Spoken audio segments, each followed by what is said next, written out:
Toute écriture est inspirée de Dieu, utile pour enseigner, corriger, redresser, consoler. Quand l'apôtre Paul parlait de ces écritures inspirées, il parlait de la Torah, du Tanakh. Il ne parlait pas certainement de ses écrits, qui n'étaient pas encore publiés et qui un jour sera appelé le Nouveau Testament. Toute écriture est inspirée de Dieu, utile pour enseigner.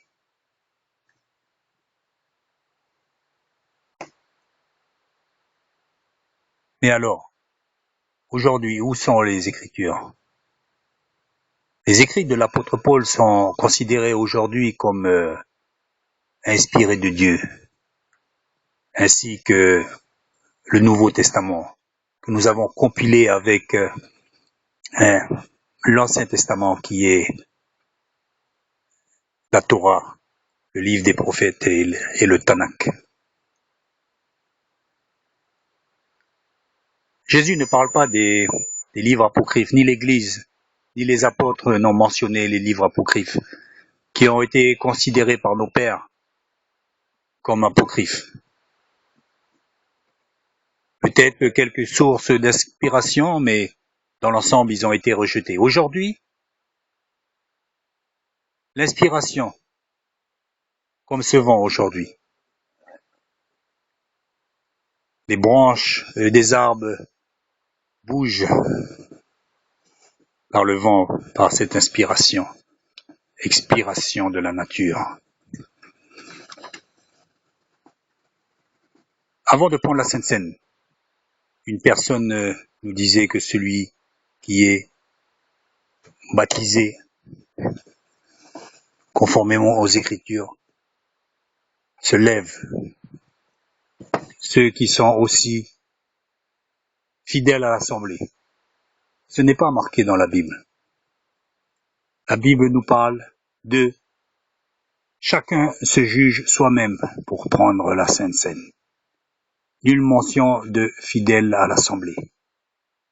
Qu'en adviendrait-il alors d'une personne qui serait de passage et qui n'est pas fidèle à l'Assemblée et qui pourtant est chrétien, sanctifié, né de nouveau, se considérant lui-même comme faisant partie du troupeau? Non. Alors, le frère sur l'estrade aurait-il manqué d'inspiration? En fait, il faut être et devenir comme les chrétiens de Béret, qui scrutaient les Écritures quand l'apôtre Paul parlait, pour vérifier si tout ce qu'il disait était conforme avec la foi juive d'alors. De même nous aussi. De même que les écrits de l'apôtre Paul sont maintenant faisant partie du canon biblique accepté par nos pères. Oui, mais accepté par nous, à nous de juger. Nous avons un droit de regard. Nous ne sommes pas là pour accepter ce que les autres ont considéré comme valable dans les temps jadis. Chacun doit se faire sa propre opinion. Ce n'est pas le plan de Dieu que d'accepter ce que les autres ont accepté. Le plan de Dieu est ce que nous-mêmes nous considérions les choses comme fausses ou valables, par notre propre opinion. Le propre souffle de Dieu qui viendra en nous pour compléter notre inspiration et notre jugement, notre discernement. Nous ne sommes pas des gobeurs bibliques. Je le rappelle. Alors qu'on voulait lapider la femme adultère, le Christ mentionna que celui qui est sans péché prenne la première pierre. Où est-ce qu'on trouve un tel verset dans la Torah?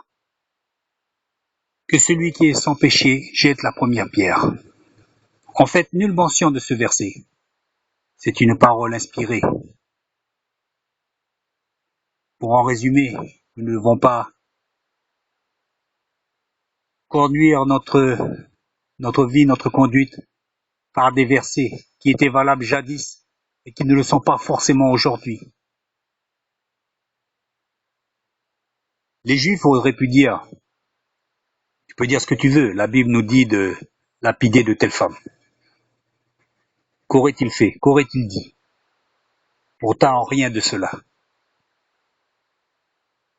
Les Juifs se sont rangés, peut-être involontairement à son avis, mais ils sont partis, en commençant par les plus grands.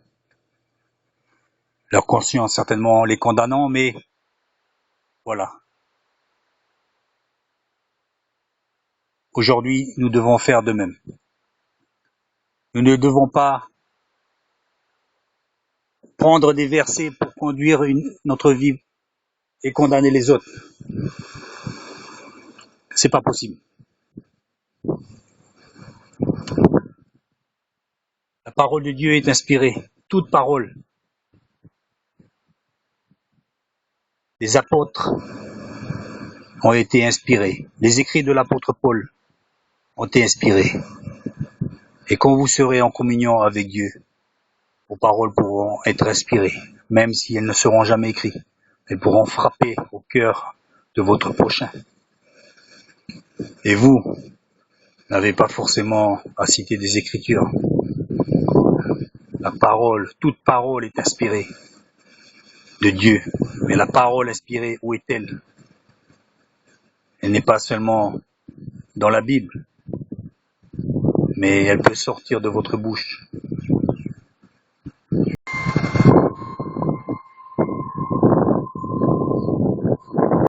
Vous savez, des fois, vous faites des bonnes actions, et puis les gens ils disent, purée, mais comment ça se fait que tu fais ça, là? T'as une religion ou quoi, etc. Puis on va leur dire, oui, voilà, moi je suis dans telle religion, je crois en Dieu. Ah oui, ok, super. Le problème, c'est qu'il y a des personnes qui sont pas dans les églises, mais qui font la même chose. Vous voyez? Vous n'avez pas remarqué? Tiens, tu veux boire un café? Oh, mais je t'amène chez toi si tu veux. T'as pas de voiture? Ben, je t'amène. Ces gens-là ne sont pas chrétiens. Alors, où est la différence? Dis-moi où est la différence. Les repères aujourd'hui sont changés. Maintenant, le commun des mortels est habitué à faire du bien. Pas tous, évidemment. Une parole de Jésus. Si votre justice ne surpasse pas celle des pharisiens, vous n'entrerez pas dans le royaume de Dieu. Et le problème, vous savez, c'est ça. C'est que nous, des fois, le dimanche, on fait des agapés. On fait des brochettes. Et peut-être qu'on se colle une étiquette d'enfant de Dieu, mais le problème c'est que le club de boules, le club des cyclistes, les kiwanis, etc. font de même. Ils font des repas, des collectes pour venir aux démunis. Où est la différence, mes frères? Où est la différence?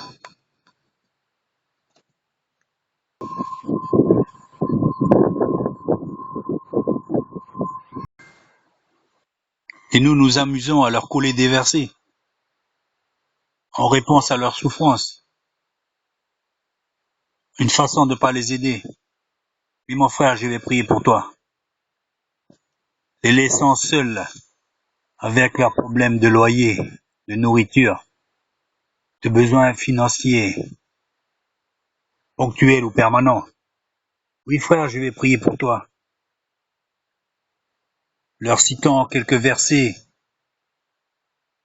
pour les récompenser d'avoir voulu partager leurs problèmes.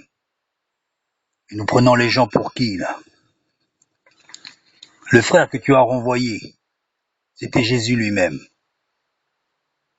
Tu t'es évertué à lui dire des versets qu'il connaît déjà. N'as-tu rien d'autre pour lui? N'as-tu rien d'autre pour le Christ? Pour ton frère qui est assis à côté de toi à l'église ou dans le métro?